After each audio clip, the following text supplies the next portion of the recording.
Up next, Saving Bethlehems. Please welcome former Undersecretary of the U.S. Treasury for International Affairs, Dave McKormick, and former Special Assistant to the U.S. Ambassador to Israel, David Milstein.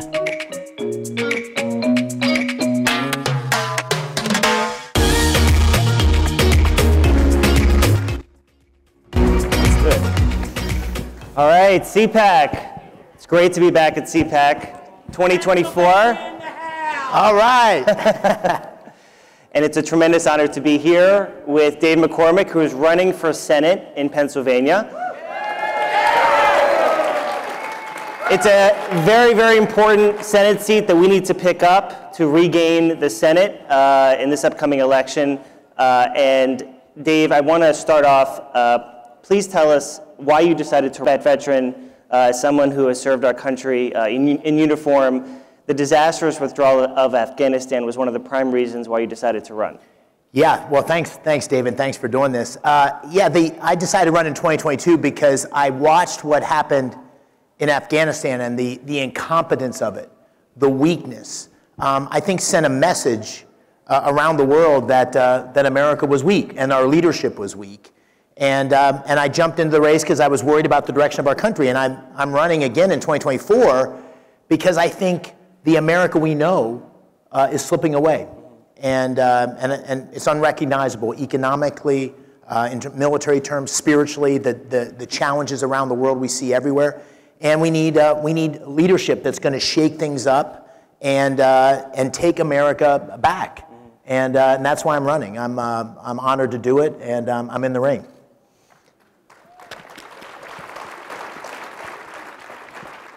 One of the biggest and most disastrous policies of the Biden administration is facilitating the open borders.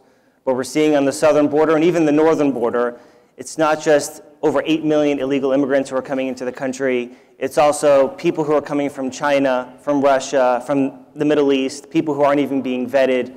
We've talked about how border security is very much national security. Yep.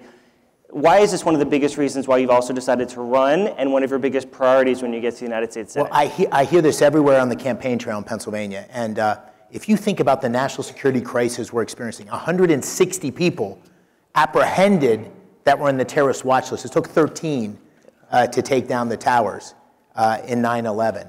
But it's far more than that. It is the scourge of fentanyl, which is destroying our communities. I went to the border in 2022. I literally was with the Border Patrol. You could look up on the other side of the Rio Grande, and they would point to the cartel members up in the hedgerows pushing people across. And that fentanyl takes about 48 hours, and the cartels have it in northeastern Pennsylvania. Luzerne County is the worst county per capita in the country for fentanyl deaths. So this is a crisis of epic proportion. 5,000 Pennsylvanians last year, 106,000 Americans. This is a national security crisis. And just think about it this way. If you were an adversary and you were sitting in Beijing, or you were sitting in Tehran, or you were sitting in Moscow, and you were saying, how do we really mess with America? You'd invent something called fentanyl. You'd ship its ingredients to Mexico. You'd manufacture it. You'd send it across the border. And you'd have it undermine and destroy our communities across America and kill Americans. That's what's happening, and we need to treat it as the war that it is, including not just shutting down the border and doing the actions that we should have done from day one under the Biden administration. He's failed us miserably. But I also think we should consider using military force to go after those cartels. This is a war, and we need to treat it as such. And you're running to politically defeat current Senator Bob Casey. What is his record on this? Yeah, Bob Casey's record in general is a man of inaction. In arguably the most consequential state in the country, this is where the country was born. This is the battleground state that's going to determine the presidency, right? Pennsylvania. In that Pennsylvania, we have a senator that has had no leadership, not done a single thing from a legislative standpoint in 3 terms, but more than that, he's voted with Biden 98% of the time. 98% of the time. So when you look at inflation, when you look at a wide open border, when you look at the weakness that we've shown abroad, when you look at legislation proposing biological males to be able to compete against my 6 daughters in a school with biological females. Bob Casey's been there every step of the way, and that's how to step with Pennsylvanians, and that's why I'm going to win, and that's why we're going to win in 2024. So one of the many issues that is certainly near and dear to my heart, and I think actually countless Americans, is what's going on in Israel and the importance of America to unequivocally support Israel. As everyone knows, on October 7th, Israel suffered the deadliest and most heinous atrocities that were committed against Jews since the Holocaust. And Hamas, which is backed by Iran, was able to, unfortunately, massacre, rape, burn alive, decapitate, the worst evil you can possibly imagine, over 1,200 innocent people. They kidnapped barbarically over 200 people. By the way, it's not just Israelis. This was not just an attack on Israel. It was an attack on America. It was an attack on Western civilization. There were countless Americans who were massacred, and there also were a number of Americans who were kidnapped, and there still are over 6 Americans that are being held hostage by Hamas. Dave, you did something that I will always forever appreciate, and I think countless Americans will, which is you and your wife Dina actually chose on your own to go to Israel, I think last month, so you could see firsthand what took place. Can you tell us about that? Yeah, it was really heartbreaking in every way. I thought President Trump had made such enormous strides with Israel by moving the embassy to Jerusalem, the Abraham Accords, which my wife had the honor of being part of that team that was able to achieve what it was a monumental achievement in the Middle East. And we wanted to go to see for ourselves what had happened and to show solidarity with the people of Israel. And we landed and went to Kfar Aza, one of the communities, 800 members of that community, 100 of them were massacred on that day. You walk through the streets, you see the bullet holes, you see the blood on the furniture in the homes. There's a safe room where a young woman and her boyfriend were texting back and forth with her father before they were slaughtered. Families burned, parents killed in front of their children, people decapitated. You can't believe the level of evil. We met with a young woman who was at the music festival that day and was in one of the bomb shelters, was shot through the knee and fell down. Her friends fell on top of her. They were killed, and the terrorists thought that she was dead. That's how she survived. We met with hostage families. We watched this horrible video taken from the body cams of the terrorists. And we met with the IDF and spent time with them as they talked about prosecuting the war. And the takeaway was threefold. Number one, you can't imagine this level of evil in the world. It is beyond anything. You think about it, but when you see it, you can't imagine the evil that exists that would do such a thing. And that evil is not just directed to Israel. That's directed against the West. That's directed against all of us. And so it absolutely has to be eradicated. Hamas has to be eradicated, and that evil has to be combated. The second thing is we need to support Israel completely in its need to do that. Imagine if forces came across the border terrorists came across the border from Mexico and killed 1,200 Texans. Imagine what we would be doing in response to that. We need to give Israel our full-throated support. I have complete confidence they will prosecute this in a way that is both morally right and also fulfilling its obligation to ensure that people who want to slit their throats don't sleep 600 meters across the border. And the third thing, which we can't turn away from, is the original sin. The original sin is Iran. Iran is the original sin. This isn't just Hamas. This is Hezbollah, Islamic Jihad, the Houthis. This is all part of a terrorist network that's being underwritten by the $100 billion of resources that Obama, Biden, and a senator named Bob Casey, who was the deciding vote, has put in place. And so Iran has to be stopped. Iran has to be strangled.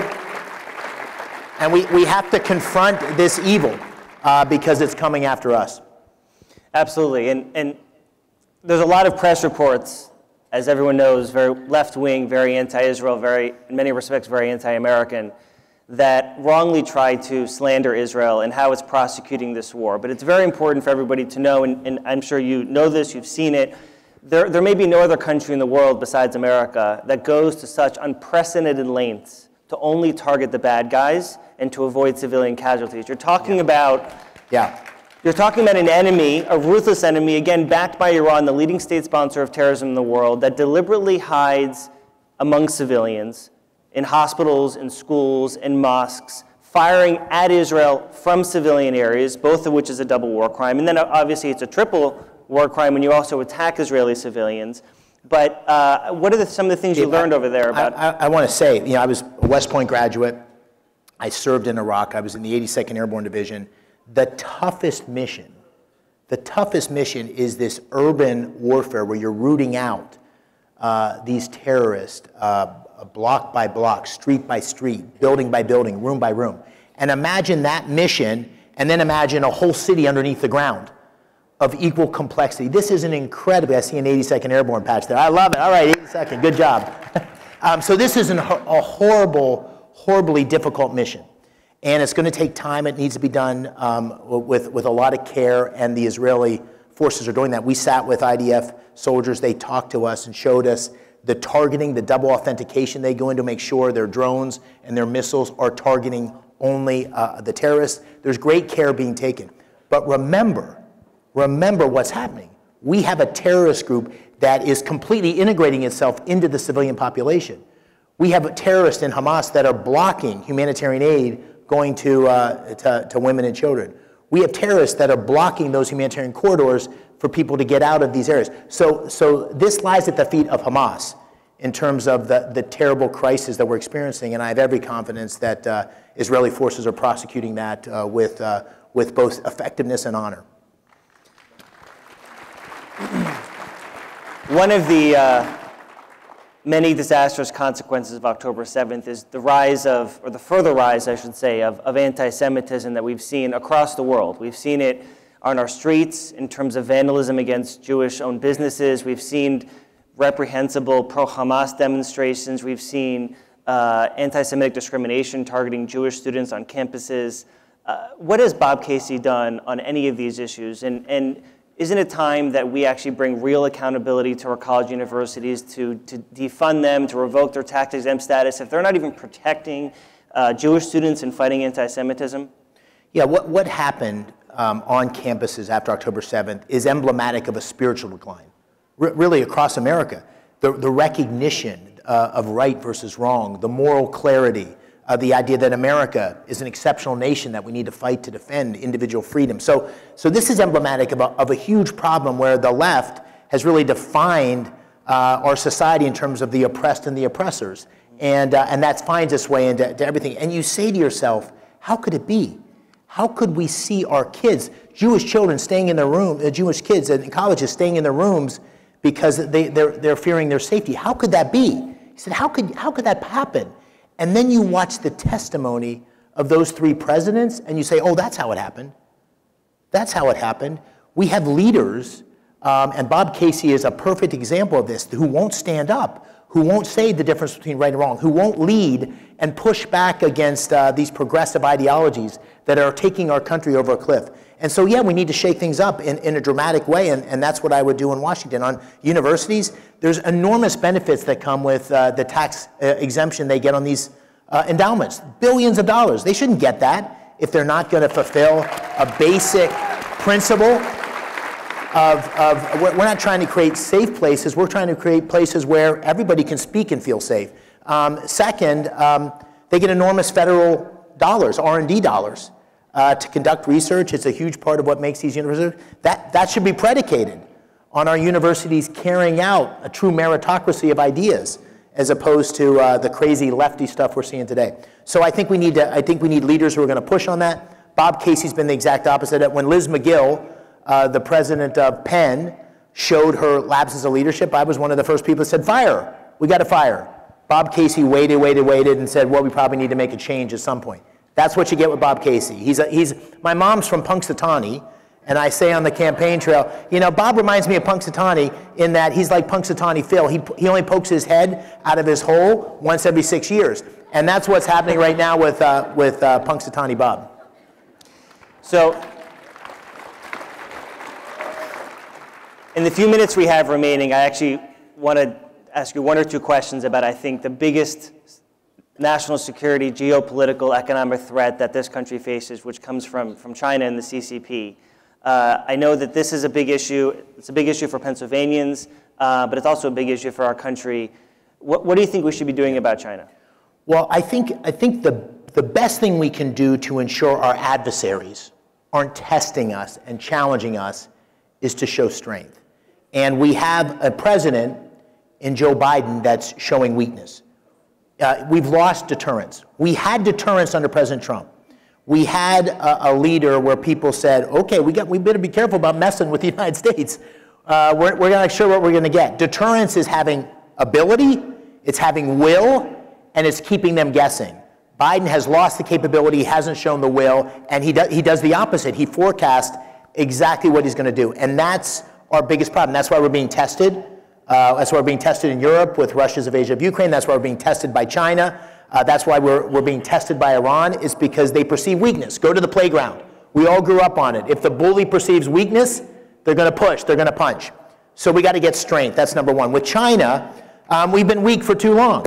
We've had 20 years, most of them bipartisan, of hoping that China would come around. And what happened with President Xi is they made their motivations clear, which is to become a techno-authoritarian leader of the world, the new superpower of the world at America's expense. And so I've laid out a very clear path, which is we need to up the ante. Bob Casey's not done this. We need to up the ante. We need to ban China's extra protections it gets under permanent normal trade relations and the World Trade Organization. They haven't played by the rules, right? They haven't played by the rules. We need to get China thrown out of the World Health Organization, right? We don't know. I mean, can you believe we still don't know the origins of COVID? Here we are, millions of people killed, trillions of dollars, and China's not been transparent at all of what happened in Wuhan, right? Can you believe that China's strategically buying farmland across America? We should ban that. We should stop letting companies invest in China in ways that supports the PLF, that there are consequences for bad behavior, and we need to reduce our dependency on China, and that's what I'll do as a senator on the first day. Well, I think we're about finished. So thank you, CPAC, for having us, and obviously, please visit Dave's website, if I may say on my personal note, to help support him, because we really have to retake the Senate, and Pennsylvania is ground zero for that. DaveMcKormickPA.com. Thank you, everybody. Thank you. Thank you. Thanks, buddy. Of course. Thank you.